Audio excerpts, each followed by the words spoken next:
शुरुआती 7 दिन में फिल्म देखने आइएगा और उसमें से जो 3 लकी विनर होंगे उनको कुछ ना कुछ गिफ्ट मिलेगा। अब ये कहानी मिली मेरे को, तो इस कहानी का जो टाइटल है वो है खोपड़ी। तो इस खोपड़ी को मैंने हेलमेट समझ के खोल लिया और ये बड़ी अच्छी बात है, ये मेरा सौभाग्य है कि लोग मुझको इस आईने से देखते हैं और मुझको इस तरह के सब्जेक्ट में देते हैं। नमस्कार दोस्तों, आप देख रहे हैं इंडिया न्यूज़ और न्यूज़ एक्स। मैं हूं आपके साथ अंकित चंदेल और इस इंटरव्यू की शुरुआत थोड़ा सा अलग अंदाज में करेंगे क्योंकि हमारे साथ बहुत दो खास गेस्ट मौजूद हैं। शायरी से करते हैं शुरुआत की। जो अदाकार होती है ना, अदाकार जो होते हैं उनकी कीमत हमें याद रह जाती है, लेकिन जो कलाकार होते हैं उनकी जो आर्ट है, उनका जो किरदार है वो हमारे दिल में बस जाता है। और ऐसे ही कुछ दो कलाकार हमारे साथ मौजूद हैं जिन्होंने अपने कला का प्रदर्शन एक ऐसी फिल्म में किया है जो कि एक सोशल फिल्म है जिसका नाम है पंचकृति 5 एलिमेंट्स। और इसका ट्रेलर मैंने देखा एज अ ऑडियंस रिव्यू अगर करना चाहूँ तो काफ़ी बेहतरीन ट्रेलर है। एक फिल्म के अंदर ही 5 कहानियाँ आपको देखने को मिलेंगी। काफ़ी सोशल अवेयरनेस का मैसेज भी इसमें है। और एक लाइन में अगर वन लाइनर इसके बारे में, फिल्म के बारे में कहना चाहूँ तो इन्फोटेनमेंट है, आप जाके इन्जॉय कर सकते हैं। और इस ट्रेलर की बात की जाए तो शुरू से लेकर अंत तक आपको बांध के रखता है। काफ़ी इसमें मतलब काफ़ी अलग अलग स्टोरीज़ हैं, काफ़ी अलग अलग एलिमेंट्स के बारे में बात हुई है। तो इन एलिमेंट्स पे खुद बात करने के लिए हमारे साथ मौजूद है इस फिल्म के डायरेक्टर संजय जी, और हमारे साथ मौजूद हैं ऑल टाइम मेरे फेवरेट, हम सभी के फेवरेट विजेंद्र काला सर। तो सर, आप दोनों का बहुत बहुत स्वागत है दिल वालों के शहर दिल्ली में। नमस्कार, बहुत बहुत शुक्रिया बहुत बहुत धन्यवाद। सर, सबसे पहले इसके आपसे शुरू करता हूँ सर मैं, कि इस कहानी का आप किस तरह है कि इस कहानी को मुझे बनाना है, या पहला क्या ऐसे माइंड में क्या चीज़ स्टक की कि मुझे इस मुद्दे पे फिल्म बनानी है जहाँ पे लोग इतनी कमर्शियल फिल्में बना रहे हैं, इतनी हाई स्केल की फिल्में बना रहे हैं, एंटरटेनमेंट से जुड़ी फिल्में बना रहे हैं, या जितने भी OTT में आपको पता है किस तरह का कॉन्टेंट है उस पर फिल्में बना रहे हैं, तो ये इस तरह कैसे रुझान है कि मुझे इस टॉपिक पर फिल्म बनानी चाहिए? रुझान की बात तो ऐसी है कि क्या होता है कि जो फ़िल्में हैं वो हमारे समाज का आईना होती हैं। तो कहीं न कहीं मेरे दिमाग में भी ये था कि जब कोई फ़िल्म बनाएँ तो उससे समाज को कुछ ना कुछ संदेश मिले। इसीलिए हमने oven vision private limited banner के नीचे पंचकृति 5 एलिमेंट्स का निर्माण किया है और उसका निर्देशन करने का मौका मुझे मिला। मौका मिला मतलब कि कहानियाँ भी हमने उसी हिसाब से सोची हैं। 5 कहानियाँ बिल्कुल डिफरेंट हैं, जिसमें एक खोपड़ी है, दूसरी अम्मा है, तीसरी सुआटा है, चौथी चपेटा है और फिर परछाई है। 5 कहानियाँ हैं। 5 कहानियों में कुछ ना कुछ संदेश, कुछ ना कुछ समाज के लिए दिशा निर्देश बोल सकते हैं कि हम लोगों को अभी भी इस वक्त है समझ जाना चाहिए। और फ़िल्म बहुत खूबसूरत बनी है और इसमें कॉमर्शियल ही आप पूरे ऐसा नहीं बोल सकते कि कुछ अलग है। कॉमर्शियल है, एंटरटेनिंग फ़िल्म है और जिसमें विजेंद्र काला जी एक कहानी है खोपड़ी, उसमें उन्होंने मुख्य किरदार निभाया है जो कि बहुत खूबसूरत किरदार उन्होंने बहुत अच्छी तरह से निभाया है। तो बस ऐसे ही दिमाग में आया कि समाज के लिए कुछ ना कुछ तो करना चाहिए। इसलिए हमने बुंदेलखंड में, मध्य प्रदेश में एक जगह है चंदेरी, जहाँ पर हमने इसकी शूटिंग की है ताकि वहाँ के टूरिज़्म को, वहाँ के लोगों को, वहाँ के स्थानीय कलाकारों को काम मिले। और यही कोशिश रही है कि फिल्म अब दर्शक देखेंगे और उसके बाद बताएंगे कि कैसी है। हाँ, हमारे हिसाब से फुल एंटरटेनिंग फिल्म है और आप लोग सिनेमाघर में आइए और इस फिल्म को ज़रूर देखिए। इस फिल्म की ख़ास बात ये भी है अभी कि इस फिल्म में दर्शकों को थिएटर में जाने के बाद में कुछ लकी विनर, जो 3 लकी विनर होंगे, उनके लिए हमने गिफ्ट का इंतज़ाम भी किया है। तो आप लोग आइए, फिल्म देखिए और लकी ड्रॉ से जो इनाम मिले उसको लेके अपने अपने घर जाइए। जी बिल्कुल, एक काफ़ी अच्छा इनिशिएटिव है कि आपको फ़िल्म तो देखनी तो है ही, साथ में इनाम जीतने का भी मौका मिल सकता है। तो सर, आप पे आते हैं, एक फ़ैन की तरह भी इंटरव्यू ले रहा हूँ। तो मैं सर ये कहना चाहूँगा, इतनी सारी आपने फ़िल्में की हैं, इतने सारे किरदार किए हैं, आप जो भी आपको किरदार मिलता है आप उसमें एकदम घुस जाते हैं और ऐसा लगता ही नहीं कि आप अलग इंसान हैं, ऐसा लगता है आप वही कैरेक्टर प्ले कर रहे हैं। तो सर, किस तरह आपका स्क्रिप्ट सिलेक्शन मंत्रा क्या है? स्क्रिप्ट सेलेक्शन का मतलब ये होता है कि पहली बात तो जो नसीब में आ गई आ गई, और सबसे बड़ी चीज़ क्या होती है कि समय रहते अगर आपने कोई भी प्रोजेक्ट साइन कर लिया तो वो हो गया। उसके बाद समय उतना ही होता है, जैसे कि घुमा फिरा करके वही 30 दिन होते हैं। तो उसमें जितना काम आपको मिलता है आप वो कर लेते हैं, उससे ऊपर जो होता है वो आप छोड़ देते हैं। तो जैसे अब ये कहानी मिली मेरे को, तो इस कहानी का जो टाइटल है वो है खोपड़ी। तो इस खोपड़ी को मैंने हेलमेट समझ के खोल लिया और बस घुस गया मैं इसके अंदर, क्योंकि बहुत एंटरटेनिंग लगी मुझे जब संजय जी ने मुझे ये कहानी सुनाई कि इस तरह का किरदार है, एक पंडित है किस तरह से वो मतलब अपने ही आप से ही खिलवाड़ करता है ना, एक तरह देखा जाए, है ना, कि वो मतलब विचारधारक, बड़ा ही तेजस्वी, अपने आप को बड़ा ज्ञान रखता, और कुछ जैसे जादू टोना टोटका और जादू मंत्र वाला, इस तरह की जो सोच रखने वाला एक पंडित, तो थोड़ा डिफरेंट सा लगा मुझे ये किरदार। तो मैंने इसको समझा और मैंने हाँ कर दी कि हाँ भाई मैं करूँगा। सर एक चीज़ मैं और कहना चाहूँगा कि इसकी फ़िल्म के जो राइटर हैं उन्होंने एक बात कही थी, मैं आर्टिकल में पढ़ा था कि फ़िल्म बेशक एक है लेकिन आपको ऐसा लगेगा कि हमने 5 अलग-अलग फ़िल्में बनाई हैं। तो उस पे थोड़ा-सा आप अगर दर्शनी डालें।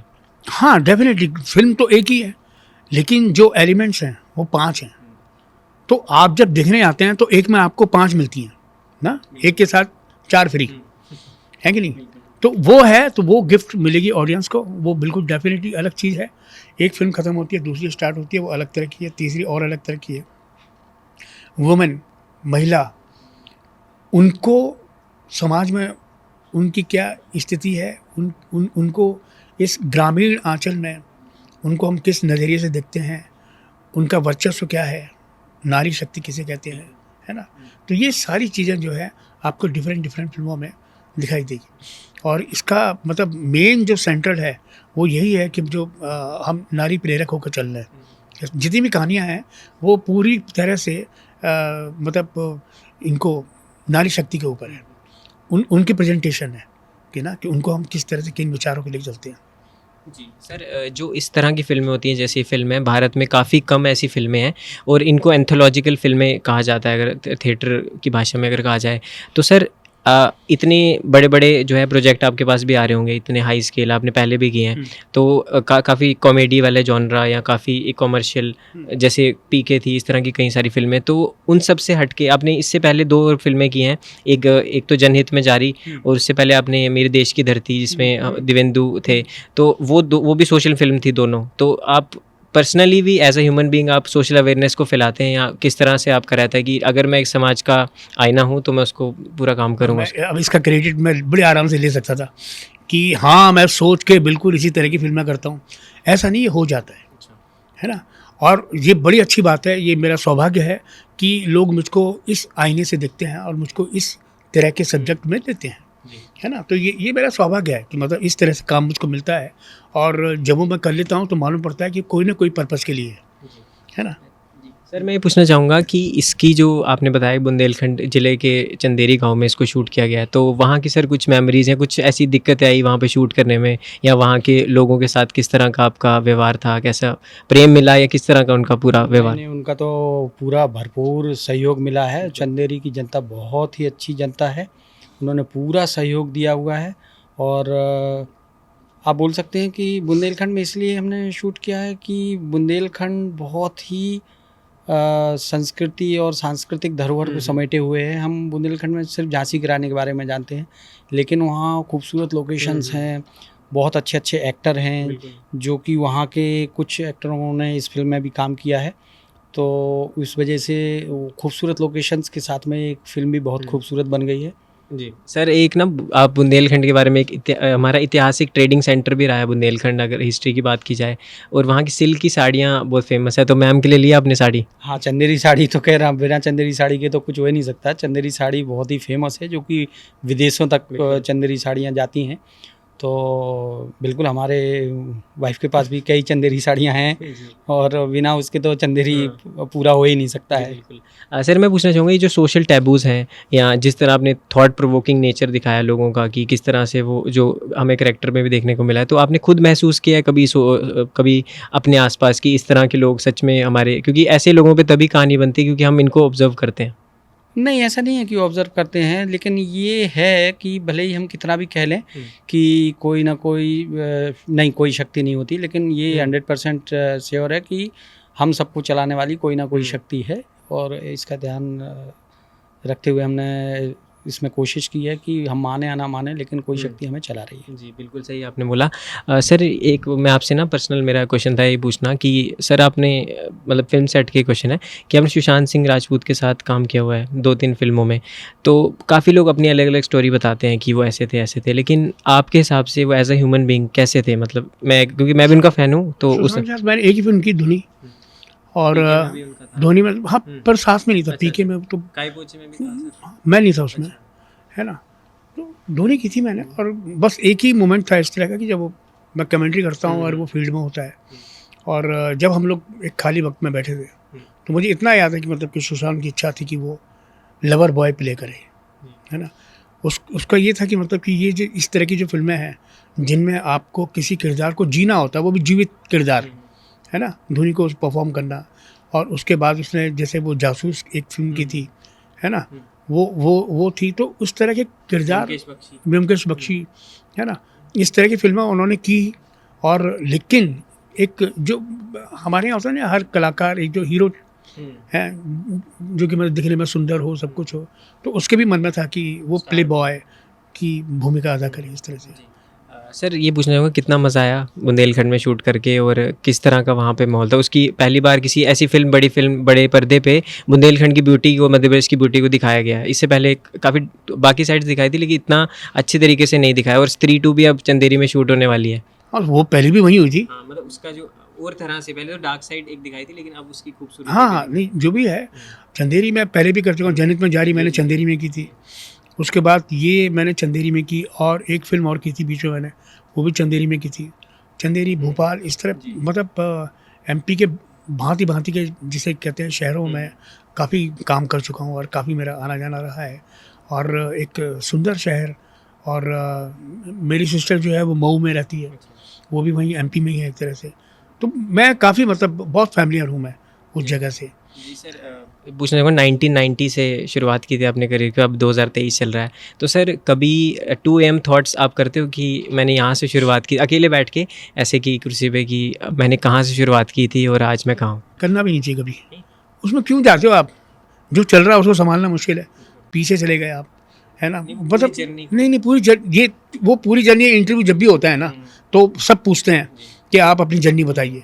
जब वो जर्नी लेके बैठता हूँ तो फिर शुरुआत वहीं से होती है कि मैं वहाँ था, ये था, थिएटर किया, रेडियो किया, ऐसा हुआ वैसा हुआ, स्टेप बाय स्टेप आप इधर गए, उधर गए, लखनऊ गए, दिल्ली गए, फिर बम्बई आए, है ना, और फिर आपने कैसे कैसे कैसे कैसे बॉम्बे को बदलते हुए दिखा, है ना। तो वो सारे सर्कमस्टांसेस जो आपके जीवन में चलते रहते हैं वो तो है ही, लेकिन कभी मतलब ऐसा नहीं कि मतलब कि आपने कितनी स्ट्रगल की, कि आपने क्या किया। तो क्या होता है कि अभी जहाँ आप हैं वो, क्योंकि अभी बहुत कुछ करने को बाकी है। अभी ऐसा नहीं हो गया कि मतलब कि मैं सोच ही नहीं सकता कि मतलब कि अभी मैंने ऐसा क्या किया है, अभी तो बहुत कुछ बाकी है। सर और अपने फैंस के लिए कोई उनकी अपडेट, अपकमिंग प्रोजेक्ट्स आपके कुछ? मेरे पास अभी मैडॉक की 3 फिल्में हैं, वो आएंगी। उसके बाद एक सीरीज़ है सिग्नल, जिसका शायद टाइटल चेंज हो जाएगा, सिखिया का है वो, और उमेश बिश्ती ने डायरेक्ट किया उसको। उसके बाद एक है रोड साइड ओपेरा, वो भी सीरीज़ है। और इस तरह से कुछ और भी फिल्में हैं, जनित क्या नाम है इसका, बहुत सारी पिक्चरें हैं। तो कोई ना कोई कभी भी आ जाती है, तो खुद मेरे को भी याद नहीं रहती। तो बहुत सारे प्रोजेक्ट हैं इनके बकेट लिस्ट में, सर ने बता दिया। तो सर लास्ट क्वेश्चन आपसे पूछना चाहूँगा कि फ़िल्म सर OTT भी प्लान कर रहे हैं इसको रिलीज़ करने का, और यहाँ कुछ आपने अलग से सोच रखा है? नहीं, अभी तो फ़िलहाल थिएटर ही है, और थिएटर में ही फिल्म रिलीज़ होने जा रही है।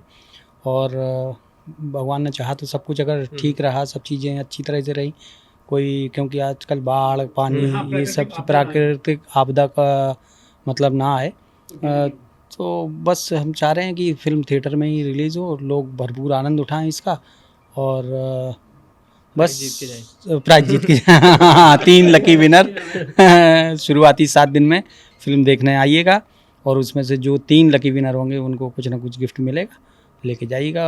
और बस यही कहूँगा कि फुल फिल्म एंटरटेनिंग है और आप लोगों को बहुत मज़ा आएगा। धन्यवाद। सर एक लास्ट आप अपील कर दीजिए, क्यों उन लोगों को देखनी चाहिए फिल्म? इसलिए देखनी चाहिए, पंचकृति 3